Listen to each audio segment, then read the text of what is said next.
আসসালামু আলাইকুম প্রিয় খামারি ভাইরা, আশা করি সকলে ভালো আছেন। দেশ এবং প্রবাস থেকে যারা আমার ভিডিওটি দেখছেন সকলকে জানাই আমার আন্তরিক শুভেচ্ছা অভিনন্দন। প্রিয় খামারি ভাইরা, আজকে আমি যে কোয়েল পাখিগুলো লালন পালন করে থাকি, আপনারা অনেকে জানেন আমি 26 দিন বয়সের 500 কোয়েল পাখি নিয়ে আসছিলাম। তো আজকে আমার কোয়েল পাখিগুলোর বয়স 44 দিন। তো আমি আমার কোয়েল পাখি থেকে কতদিন বয়সে প্রথম ডিম পেলাম এই বিষয় নিয়ে আজকে কথা বলবো। আমরা অনেকে জানি যে কোয়েল পাখি অনেকে শুনে থাকি যে 55 দিন, 40 দিন, 45 দিন এরকম বয়সে ডিম দিয়ে থাকে।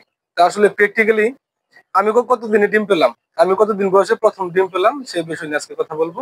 তো প্রিয় দর্শক, শুধু দিন গুনলেই হবে না, আসলে ডিম পেতে হলে ডিম পাওয়ার উপযুক্ত কাজ করতে হবে। যারা আমরা কোয়েল পাখি লালন পালন করে থাকি আমরা অনেকে জানি যে কোয়েল পাখির পর্যাপ্ত পরিমাণে প্রোটিনযুক্ত খাবার দিতে হবে। দৈনিক কমপক্ষে 20 থেকে 22 গ্রাম খাবার দিতে হবে প্রত্যেকটা কোয়েল পাখিকে। এবং কি কোয়েল পাখিকে সঠিক পরিচর্যা করতে হবে।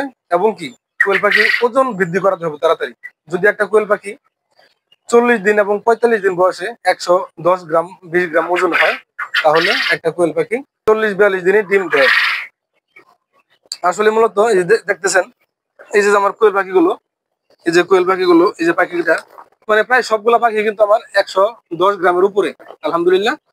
এই জন্য আল্লাহ রহমতে আমি 42 দিন বয়সে কিন্তু আমি 4টা ডিম পাইছি, আলহামদুলিল্লাহ। 42 দিন বয়সে আমি 4টা ডিম পাইছি। আজকে এগুলো বয়স 44 দিন, 2 দিন আগে পাইছি। আসলে নানান কাজ কামের ঝামেলায় দোকানের কাজ, গরুর খামার আছে, আবার এই যে এখন ধান কাটার সিজন, এই জন্য মূলত আপনাদের আসলে ভিডিওটা দেখাতে পারিনি, করতে পারিনি। তো আজকে শুক্রবার দিন আমার সকালে আমি দোকানে যাই না, এই সুযোগে একটা ভিডিও করলাম। তো এই যে দেখতেছেন, এই যে কিন্তু আমার এই 4টা ডিম, এই 4টা ডিম কিন্তু আমি আরো 2 দিন আগে পাইছি। তো আজকে আপনাদের দেখাইলাম 42 দিন বয়সে কিন্তু আমি 4টা ডিম পাইছি, আলহামদুলিল্লাহ। তো এখন আশা করা যায় যে আমি সঠিক খাবার দিলে, সঠিক পরিচর্যা করলে 10 থেকে 12 দিনের ভিতরেই আল্লাহর রহমতে 70% প্রোডাকশন পাওয়া যাব। তো আপনারা যারা কোয়েল পাখি লালন পালন করে থাকেন তারা সঠিক পরিচর্যা করবেন, সঠিক খাবার দিবেন, খাবারের মানটা ঠিক রাখবেন। আর যেন ঠান্ডা না লাগে, যেহেতু এখন ঠান্ডা দিন, ঠান্ডা যেহেতু না লাগে এদিকে খেয়াল করবেন। আর যারা কোয়েল পাখি লালন পালন করেন, ডিম দেওয়ার আগে আগে যেমন 40 দিন বয়সেই কৃমির ডোজটা করে নেবেন, কৃমির ভ্যাকসিনটা করে নেবেন। ভ্যাকসিন হচ্ছে বলতে আর কি পাউডার পাওয়া যায়। আমি 500 পাখির জন্য 10 গ্রাম পাউডার নিয়ে আসছি। আমি পানির সাথে 2 লিটার পানির সাথে গুলে খাওয়াবো। আর কৃমির পাউডারটা খাওয়ানোর নিয়ম হচ্ছে সকালে খাবার দেওয়ার 1 ঘন্টা আগে 2 লিটার পানির মধ্যে 500 পাখির জন্য 10 গ্রাম পাউডার গুলে খাওয়া দিলেই চলবে। তারপর আবার খাওয়ানোর 1 ঘন্টা পরে খাবার দিতে হবে, তাহলে কৃমিমুক্ত হয়ে যাবে ইনশাল্লাহ। তো আমার পাখিগুলো আল্লাহর রহমতে ভালো আছে, দেখতে পারতেছেন দৃষ্টপুষ্ট আছে।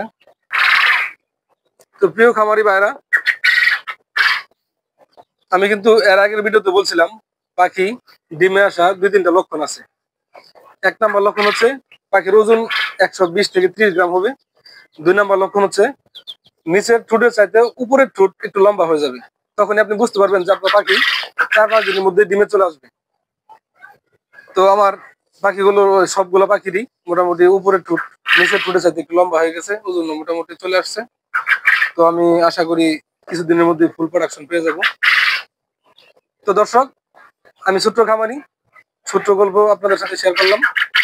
তো আর কথা বাড়াবো না, আমাদের রায়তা এগ্রো চ্যানেলটিকে যারা এখনো সাবস্ক্রাইব করেন নাই, দয়া করে চ্যানেলটিকে সাবস্ক্রাইব করে দিবেন, পাশে থাকবেন, কমেন্ট করবেন। আজ এ পর্যন্তই। আসসালামু আলাইকুম, আল্লাহ হাফেজ।